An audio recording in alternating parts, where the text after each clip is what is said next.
Hi, everybody. Lynn Burkhead with MajorLeagueFishing.com alongside DeFoe. Welcome to Major League Fishing. Man, did you get a welcoming party in your first round.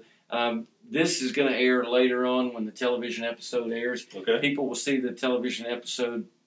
What they're going to see is you storm from behind. Was it exciting? Man, it was absolutely the most exciting fishing I've done. I could tell within the first 5 minutes of the very first period, I've never in my life fished as hard as what I'm about to for the rest of this day. But at 15 minutes to go, things started clicking, and whenever I was one bite away, and then I threw out there, and it sank down, and one went tick, and I knew it could be the one to either tie the game, put me ahead, or I may still even need a bite. I don't know yet. Whenever I saw that fish come up and jump with my hook in its mouth, it's like, yeah, this just got real. Was it as intense as you had anticipated it would be? It wasn't even close. It was like what I expected was here. It was way, way, way above that. I mean, it was absolutely not even close. You know, as you guys were pulling away yesterday, Major League Fishing Commissioner Don Rux, he kind of looked out as the boats were roaring away, and he said they have no idea what they walked into. Yeah. And I've always thought that really is true. Until you play the game, you don't really know what it's a train wreck waiting to happen is what it is. It is. It absolutely is. No, we had no idea what we were getting into. And, you know, and you hear throughout the day, the Score Tracker Live, the judges are required to update you on a constant basis. Yep. And I had one competitor tell me this week, he said, you know, the rules say that they have to update me, but the rules don't say I have to listen. I may bring earplugs. Yeah. How did that mess with you throughout the day? Because you've never had that before. You've had Bass Track. Yeah. You kind of sort of knew if the weights that were estimated were right. Yeah. That maybe you kind of had an idea how it was going to unfold. Mm-hmm. This is more in your face constantly. Yeah. It's for me, I like it, to be honest with you, because you move around throughout the day, and maybe I liked it a little more because I was having a good day. I was up, in the top half basically the whole day. But it allows you to see when those fish are biting and when they're not. I mean, there were periods where it would go 30 minutes and there would be no updates. There were times when every couple minutes that thing is clicking. And it was clicking, and I'll tell you why it was clicking, because I was busy doing the things that I'm having to do during a Major League Fishing tournament. And the last look I took at the Score Tracker Live leaderboard was with about 15 minutes to go. And I thought, okay, that gentleman has won. Yeah. And 30 minutes later, somebody told me, no, that gentleman didn't win. That's right. And it's because you walked into the winner spot with literally a couple of minutes to go. It was, yeah. At about 15 minutes to go, I think I was between 3 and 4 pounds back at 15 minutes to go. And I was fishing along. I'd went in this cove. And it was one of those kind of deals, whenever it gets late in any period, first, second, third, whatever, the later it gets in the period, you're like, man, I don't need to be running around. I need to stay where I am. I need to maximize every count, because you don't have to run back to check-in. You're just done fishing whenever you're done fishing. So it's like, but it just didn't feel right. I needed to go somewhere else. I needed to be somewhere else.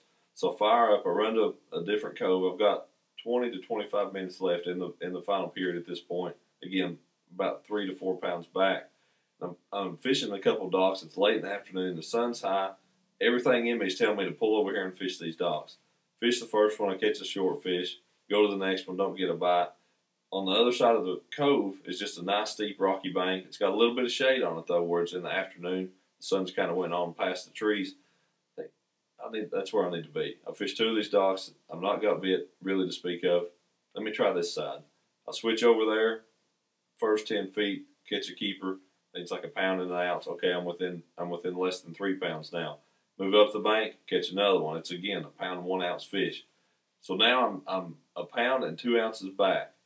I need one bite. But if it's the size of the 2 I've already caught, it's actually not good enough. So I told my cameraman I need one, and then I need one more is what I need.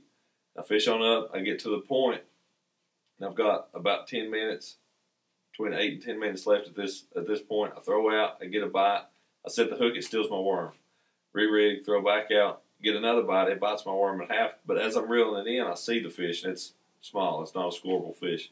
So I spin around, and something tells me just to go back past where I've already caught the two.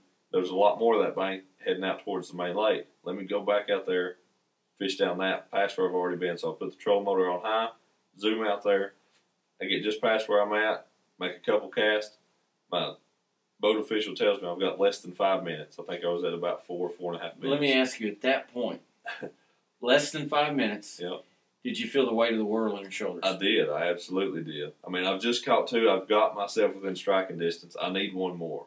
I need one more. I've got to get a bite. That's what's got to happen right now. I throw out just in a little corner of that kind of steep bank, perfect looking place. It gets down to the bottom, tink tink. My line starts easing off. I say, here he is. I set the hook. A 2-pounder comes up, jumps. I swing him in the boat, do a little celebration. We weigh it. It weighs 2 pounds and an ounce. Puts me up by a little bit. I've still got like a little over 3 minutes left after we release that fish. And I'm easing down the bank, make a couple more casts. And I'm still, if Mark catches one, I'm less than a pound ahead now. It's not even a pound. I think it was 15 ounces. He could still absolutely be putting one in the boat right now, right as we speak. I ease down the bank a little bit more, throw it out again. Another one bites, get that fish in the boat. And I had made that cast. And as I made that cast, my boat official said, "Oh, you have 30 seconds left."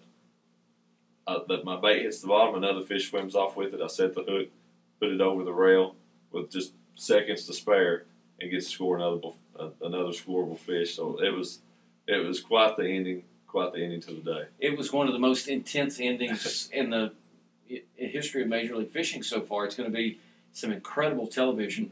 What were you thinking when you swung that last fish in the boat and your boat official said, "Time's up"? It was like, I'm still getting cold chills. I am whenever you said it. I mean, there's nothing like winning any event in professional fishing is incredible. Winning an event that's that intense is mind blowing.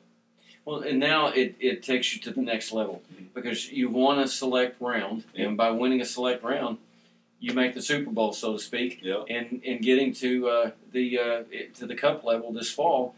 And so that was a monumental 5 minutes. It was in the career of DeFoe. Yeah, it truly was. I mean, to have come to this, that was what our dream was coming to these select events, is to get to be in the Cup, and having made it the very first day, dude, there's nothing like it. I'm going to get to fish against those guys at this kind of format.